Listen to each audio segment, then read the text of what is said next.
All right, well, let's shift gears and just get a bigger picture of exactly what's going on with the Russia-Ukraine situation. Obviously, a lot of developments just over the past few days over whether or not there would be an impending invasion sometime tomorrow. But of course, Olaf Scholz from Germany going over to Kiev, going over to Moscow. There's a lot to unpack. So let's bring in an expert who can speak to the politics of all of this. Michael O'Hanlon over at the Brookings Institution is the Philip H. Knight Chair in Defense and Strategy. Michael, it's really great to have you on the show. We've been talking about the market implications of all of this, but I feel like it's really helpful for our viewers just to back up and get to the root of the issue here, which really concerns Ukraine and whether or not they will or want membership in NATO. Give us just kind of the 32,000 feet in the air review of exactly what's at stake here, what the problem is, and whether or not the de-escalation that we're hearing about today is ultimately optimistic to you as well.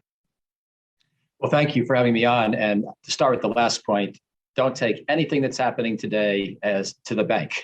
I think the idea that markets are assuming war yesterday and peace today is verging on silly. Putin is good at trying to make us think whatever he thinks is useful for him. And so if he thinks that today a little bit of diffusing tension maybe makes us more inclined to try diplomacy, because yesterday we thought war was inevitable, so why bother? That's the kind of thing he would do. So I don't presume in any way, shape, or form that this thing is becoming less tense. Having said that, I think Putin's smart enough to know that war is a huge gamble and cost for him in military as well as economic terms. And I still would bet against him doing it if he can get some concessions. He's gone so far that I think he needs something. So to get to your more fundamental question, as you know, NATO was set up in 1949 to deal with the Soviet threat, but once the Soviet threat was gone, we doubled its size anyway over the next quarter century, and we included ultimately the three Baltic states, which had been part of the Soviet Union.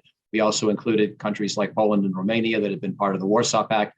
And what really got Putin's goat is he watched all this and didn't like it, but put up with it. What he really didn't like was when Ukraine and Georgia were promised NATO membership back in 2008. This sort of came about as part of President Bush's so-called freedom agenda. He and Secretary Rice were really pushing democracy promotion, partly to give a better veneer to the Iraq War, but also more generally to try to reform the Middle East. And, you know, it's a noble goal, nothing wrong with promoting democracy if you do it right. The problem here is that by promising membership to Ukraine and Georgia someday, but with no interim security guarantee, we essentially painted bullseyes on their backs because Russia knew we would not bring them in as long as they were unstable and as long as they had border conflicts with their neighbors, even if it was Russia that was causing the conflict. So ever since, we've seen various efforts by Russia to make sure these two countries stay unstable. And in the last 1 to 1.5 years, President Putin appears to have developed a real antipathy against President Zelensky of Ukraine. Zelensky started talking about wanting to expedite membership for Ukraine into NATO. He wasn't being offered that, but he raised the conversation, raised the topic publicly. And I think that, plus whatever else Putin perceives in terms of wanting to create a legacy, maybe wanting to do this when Biden's president rather than Trump, those kinds of issues could factor in here as well. But I think that the immediate, impetus to this was Putin's growing contempt for President Zelensky and his concern that Ukraine was going to try to finally make real and make immediate what had only been promised in the abstract previously, the idea of Ukraine joining NATO. Michael, you just highlighted some of the risks there in the case of, the worst case scenario here where Russia invades Ukraine. What would still motivate Vladimir Putin to move forward with that kind of plan, even in the face of that risk? Is it about regime change over in Ukraine? It could well be. Yeah, that's a great question. I think it could well be. It could also be just taking part of Ukraine. As you know, he already took part of Crimea. The Russian Duma this week is considering whether to take that small province, the Donbass, over in the east and make that part of Russia. And so it could just be that Putin, who has said that the dissolution of the Soviet Union was the greatest catastrophe of the 20th century, that he's trying to put some of Humpty Dumpty back together, or at least the pro-Russian parts of Ukraine, basically from Kiev eastward.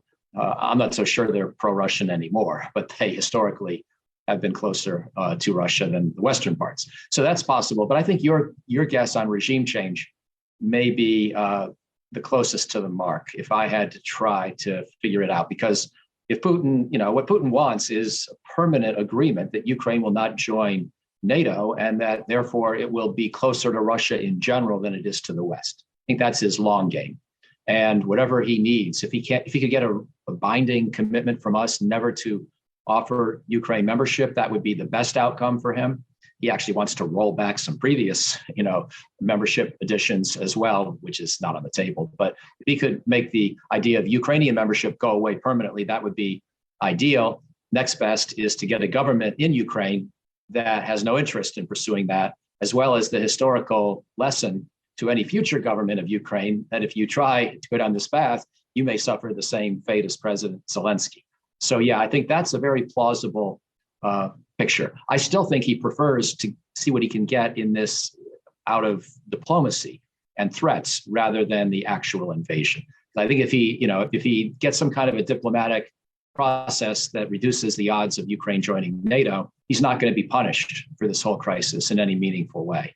He's essentially going to get out of jail free card, despite all the anxiety he's created. If he attacks and he kills people and he seizes land, then I think all bets are off as to where our economic punishment of Russia would extend. And I think he knows that. Well, Michael, as a follow-up here, it sounds like based off of the United States messaging, though, that they will not try to immediately balk to the demands for allowing Ukraine to get away from NATO here. What do you read from the State Department strategy, namely last week, with regards to putting it out there that they felt that an impending invasion was going to happen? Because one interpretation of that I had seen was that this was the United States double dog daring Russia to not necessarily do the actual invasion, but to basically let them know that the United States had no intention of stepping aside here. Yeah, you could be right. I don't totally have the motivation for the Biden team figured out. I'm not sure I agree with the sense of imminence that we've created in our prognostications. But I do think that you're certainly correct as well, that they've held firm to the so-called open door policy, which, by the way, is not really in the NATO treaty. There's nothing in the NATO treaty that says you must admit new members if they ask to join. You only do it, according to Article 10 of the NATO treaty, if you think it would improve European security. And I don't think bringing Ukraine into NATO is going to improve European security. So, but the Biden team disagrees with me, and so do most American foreign policy specialists of both parties. And so I think you're right. It's a delicate act. Even I would concede with my views, nonetheless, that you don't want to do this at the barrel of a gun. You don't want to somehow take NATO membership off the table at this moment. We would have been better off trying to negotiate a different arrangement before the threat, rather than giving into the threat. So the best you can do now is start a process that is open-ended about where it might wind up.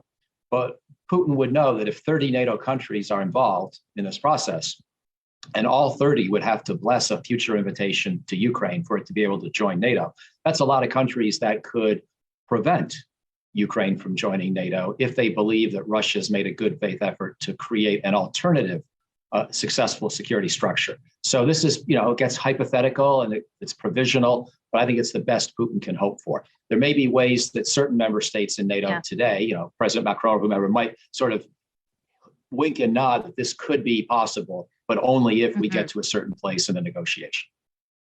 Michael, what does Russia's standoff with the West right now ultimately mean for its relationship with China? These two countries are not allies, but we have seen them get closer. We saw Vladimir Putin attend the opening ceremony over at the Beijing Olympics. They had a bilateral meeting before that. What does this all mean in terms of those two countries getting closer? Yeah, and which, by the way, is one more reason I was always skeptical that Putin was going to attack this week. People say that the Chinese don't care as much about these Olympics as the 2008 Olympics, but they still care. They still put tens of billions of dollars into the preparation. And if there's a war this week, it's going to slightly displace the Olympics from the headlines. But I think you're right that certainly China can provide a lot of the markets for Russian gas and oil exports that Western European countries now provide. And so if you imagine that we were going to reduce we in the West are going to reduce our imports of Russian energy in the years to come, either as we go green or out of punishment for a Russian aggression against Ukraine, China could become an alternative market much more than it is right now. That's one piece.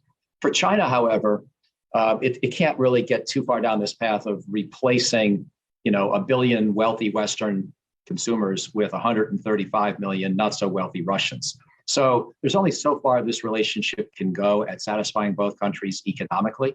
But I think that strategically and diplomatically, even if they don't form an alliance and promise to fight for each other, they can do a lot of coordination. They can create crises at the same time to distract us and overload our circuits. They can protect each other's flanks at the UN Security Council. They can sally up to countries that we don't like and do it together, countries like Iran, where they can create a big headache for us and weaken us in that sense. So I think it's a pretty important partnership for both of them, and I would expect it to continue as such.